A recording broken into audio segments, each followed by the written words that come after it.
Hello नमस्कार जय हिंद जय भारत वंदे मातरम साथियों। तो स्वागत है आप सभी का एक बार फिर से आपके अपने यूट्यूब चैनल पर। तो आज की ये अपनी क्लास नंबर 6 है। जैसे कि आपको पता है कि इस चैनल पर जो है वो राजस्थान के इतिहास के महत्वपूर्ण सवालों की सीरीज चल रही है। उसी क्रम में अपनी ये आज की क्लास नंबर 6 है। तो आज की क्लास में हम राजस्थान के इतिहास से संबंधित महत्वपूर्ण सवाल कवर करेंगे। तो चलिए बिना किसी देरी के शुरू करते हैं। और अगर आप चैनल पर नए आए तो चैनल को सब्सक्राइब और वीडियो को लाइक जरूर से कर दीजिएगा। देखिए आपके सामने आज की क्लास का पहला सवाल है, मालदीव के सेनानायक जैता कुंपा ने किससे संघर्ष किया? तो ऑप्शन है बाबर, शेरशाह सूरी, अलाउद्दीन खिलजी या फिर अकबर। तो मालदीव के सेनानायक जो थे जैता और कुंपा, उन्होंने किसके साथ संघर्ष किया था? तो इसका राइट आंसर हो जाएगा ऑप्शन नंबर 2, जैता और कुंपा जो कि मालदीव के सेनानायक थे, उन्होंने शेरशाह सूरी के साथ संघर्ष किया था। तो सवाल नंबर 1 का ऑप्शन नंबर 2 राइट आंसर हो जाएगा। आगे बढ़ते हैं। सवाल नंबर 2 आपके सामने, गोरा बादल ने किस वर्ष चित्तौड़ के लिए अलाउद्दीन खिलजी से युद्ध किया था? काफ़ी अच्छा सवाल है। ऑप्शन है 1301 ईस्वी, 1303, 1308 या फिर 1311 ईस्वी।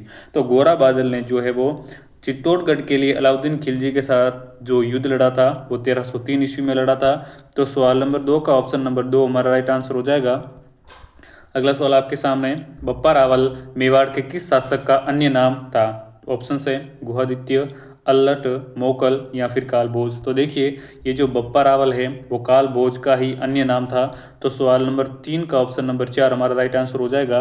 आगे बढ़ते हैं। सवाल नंबर 4 है, चित्तौड़गढ़ दुर्ग का दूसरा साका किस शासक के काल में हुआ था? ऑप्शन है महाराणा उदय सिंह, महाराणा विक्रमादित्य, महाराणा रतन सिंह या फिर महाराणा जयद्रथ सिंह। तो देखिए चित्तौड़गढ़ का जो दूसरा साका था वो हुआ था महाराजा विक्रमादित्य के समय। तो सवाल नंबर 4 का ऑप्शन नंबर 2 हमारा राइट आंसर हो जाएगा। आगे बढ़ते हैं, इसकी व्याख्या देख लीजिए।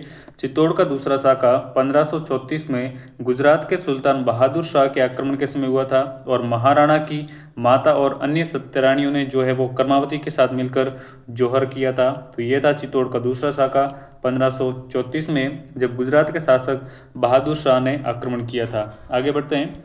सवाल नंबर 5 आपके सामने, निम्न में से कौन सा युग्म असंगत है? देखिए कामराज रतिसार, महाराणा कुंभा, एकलिंग महात्म्य, कान्यव्यास, वेद मंडन, चरक, कोदंड मंडन, मंडन। एक तरफ रचना दी गई है और दूसरी तरफ उसके लेखक है। तो इनमें से जो असंगत है वो कौन सा है?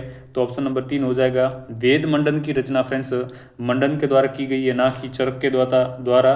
तो ये हो जाएगा ऑप्शन नंबर 3 असंगत। चलिए आगे बढ़ते हैं। सवाल नंबर से आपके सामने, महाराणा सांगा के समकालीन मुजफ्फर शाह द्वितीय जो है वो कहाँ का शासक था? ऑप्शन है गागरोन, गुजरात, मालवा या फिर ईडर। तो महाराणा सांगा के समकालीन मुजफ्फर शाह द्वितीय जो है वो अपने गुजरात का शासक था। तो सवाल नंबर 6 का ऑप्शन नंबर 2 राइट आंसर हो जाएगा। आगे बढ़ते हैं। सवाल नंबर 7 है, अकबर की सेना का महाराणा प्रताप के विरुद्ध अंतिम असफल अभियान कब हुआ? ऑप्शन है दिसंबर 1584 में, अक्टूबर 1586 में, जनवरी 1582 में या फिर दिसंबर 1585 में। तो अकबर की सेना का महाराणा प्रताप के विरुद्ध जो अंतिम असफल अभियान था वो हुआ था दिसंबर 1584 में। तो सवाल नंबर 7 का ऑप्शन नंबर 1 राइट आंसर हो जाएगा। आगे बढ़ते हैं। सवाल नंबर 8 आपके सामने, इब्राहिम लोदी व महाराणा सांगा के मध्य हाड़ौती की सीमा पर कौन सा युद्ध लड़ा गया था? ऑप्शन है बांडी का युद्ध, खातोली का युद्ध, बयाना का युद्ध या फिर खानवा का युद्ध। तो ये जो इब्राहिम लोदी और महाराणा सांगा के मध्य हाड़ौती की सीमा पर जो युद्ध लड़ा गया था वो युद्ध कौन सा था? तो इसका राइट आंसर हो जाएगा ऑप्शन नंबर 2 खातोली का युद्ध। चलिए आगे बढ़ते हैं। नेक्स्ट है, सन 1509 से 1528 के काल में मेवाड़ यानी कि चित्तौड़गढ़ पर किसका शासन था? ऑप्शन है महाराणा मोकल, महाराणा उदय सिंह, महाराणा विक्रमादित्य या फिर महाराणा संग्राम सिंह। तो 1509 से लेकर 1528 तक मेवाड़ पर शासन करने वाला जो शासक था वो था महाराणा संग्राम सिंह। तो सवाल नंबर 9 का ऑप्शन 4 राइट आंसर हो जाएगा। आगे बढ़ते हैं। सवाल नंबर 10 आपके सामने, राजस्थान का वो अंतिम शासक जिसके नेतृत्व में भारत में विदेशी आक्रांताओं को बाहर खदेड़ने हेतु सभी राजपूत शासक एवं सरदार सम्मिलित रूप से युद्ध में इकट्ठे हुए? ऑप्शन है महाराणा प्रताप, राव मालदेव, राणा सांगा या फिर सवाई जय सिंह। तो राजस्थान का वो अंतिम शासक कौन था जिसके नेतृत्व में भारत में विदेशी आक्रांताओं को बाहर खदेड़ने के लिए सभी राजपूत शासक और सरदार जो हैं वो एक रूप में सम्मिलित हुए थे? तो इसका राइट आंसर हो जाएगा ऑप्शन नंबर 3 राणा सांगा।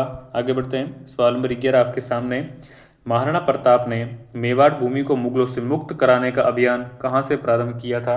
ऑप्शन है गोकुंदा, हल्दीघाटी, कुंभलगढ़ या फिर दिवेर। तो महाराणा प्रताप ने मेवाड़ भूमि को मुगलों से मुक्त कराने का जो अभियान प्रारंभ किया था वो किया था दिवेर से।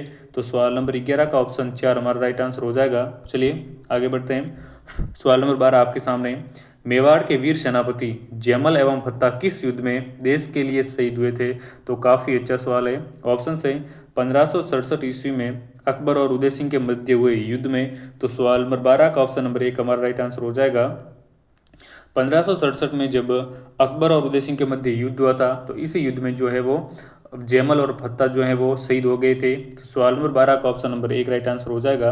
आगे बढ़ते हैं। सवाल नंबर 13 आपके सामने, मेवाड़ महाराणा अमर सिंह के समय हुई मेवाड़ मुगल संधि के बाद मेवाड़ के किस शासक के समय पुनः मुगलों का प्रतिरोध शुरू हो गया? ऑप्शन है महाराणा कर्ण सिंह, महाराणा जगत सिंह प्रथम, महाराणा जय सिंह या फिर महाराणा राज सिंह। तो देखिए, मेवाड़ के महाराणा अमर सिंह के समय जो मेवाड़ मुगल संधि हुई थी उसके बाद में मेवाड़ के शासक महाराणा राज सिंह के समय जो है वो पुनः मुगलों का प्रतिरोध शुरू हो गया था। तो सवाल नंबर 13 का ऑप्शन नंबर 4 राइट आंसर हो जाएगा। आगे बढ़ते हैं। पिचोला झील में जगत निवास महल का निर्माण किस मेवाड़ शासक ने करवाया था? ऑप्शन हैं महाराणा जगत सिंह प्रथम, महाराणा अमर सिंह द्वितीय, महाराणा जगत सिंह द्वितीय या फिर महाराणा भीम सिंह। तो पिचोला झील में जगत निवास महल का जो निर्माण है फ्रेंड्स वो करवाया गया था महाराणा जगत सिंह द्वितीय के द्वारा। तो सवाल नंबर 14 का ऑप्शन 3 राइट आंसर हो जाएगा। आगे बढ़ते हैं। सवाल नंबर 15 आपके सामने, मेवाड़ के निम्न में से किस शासक का संबंध उरड़ा सम्मेलन से है? काफ़ी अच्छा सवाल है। ऑप्शन है महाराणा अमर सिंह, महाराणा भीम सिंह, महाराणा जगत सिंह प्रथम या फिर महाराणा जगत सिंह द्वितीय। तो देखिए, इनमें से कौन से शासक का संबंध जो है वो उरड़ा सम्मेलन से था? तो इसका राइट आंसर हो जाएगा ऑप्शन नंबर 4 महाराणा जगत सिंह द्वितीय। आगे बढ़ते हैं। इसकी व्याख्या देख लीजिए। 1734 में मराठों के विरुद्ध राजस्थान के राजाओं को संगठित करने के उद्देश्य से मेवाड़ महाराणा जगत सिंह द्वितीय के काल में उरड़ा नामक स्थान पर राजाओं का सम्मेलन आयोजित हुआ था और उरड़ा जो है वर्तमान में भीलवाड़ा में स्थित है। आगे बढ़ते हैं। सवाल नंबर 16 है, खानवा के युद्ध में राणा सांगा की हार का क्या कारण माना जाता है? ऑप्शन है महाराणा सांगा का प्रथम विजय के बाद तुरंत ही युद्ध न करके बाबर को तैयारी करने का समय देना, पुरानी युद्ध तकनीक, बाबर की तुलुगमा युद्ध पद्धति या फिर उपरोक्त सभी। तो देखिए, खानवा के युद्ध में जो है राणा सांगा की युद्ध के ये सभी कारण माने जाते हैं। तो सवाल नंबर 16 का ऑप्शन 4 राइट आंसर हो जाएगा, उपरोक्त सभी।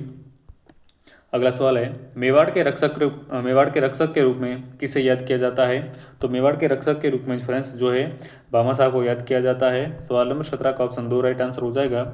अगला सवाल आपके सामने, महाराणा प्रताप ने अंत में अपनी राजधानी किसे बनाया था? तो काफ़ी अच्छा सवाल है। ऑप्शन है गोकुंदा, कुंभलगढ़, चावंड या फिर चित्तौड़।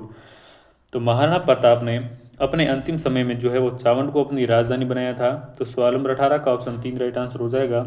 नेक्स्ट है, चित्तौड़ में समितेश्वर मंदिर का निर्माण किसने करवाया? ऑप्शन है परमार राजा मुंज, प्रत्याहार राजा सिद्धराज, परमार राजा भोज या फिर राणा राहब। तो चित्तौड़ में समितेश्वर मंदिर का जो निर्माण है वो परमार राजा भोज के द्वारा करवाया गया था।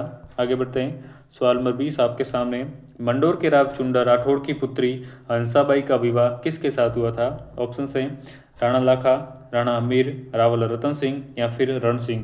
तो मंडोर के राव चुंडा राठौड़ की पुत्री हंसाबाई का जो विवाह है वो किसके साथ हुआ था? इसका राइट आंसर हो जाएगा ऑप्शन नंबर 1 राणा लाखा के साथ। तो फ्रेंड्स, राजस्थान के इतिहास के महत्वपूर्ण सवालों की ये क्लास नंबर 6 थी। आज की इस क्लास में हमने राजस्थान के इतिहास से 30 महत्वपूर्ण सवाल कवर किए हैं। अगर आपको ये क्लास पसंद आई हो तो वीडियो को लाइक शेयर और चैनल को सब्सक्राइब जरूर कर दीजिएगा। मिलते हैं अगले एक और नए वीडियो में, तब तक के लिए नमस्कार।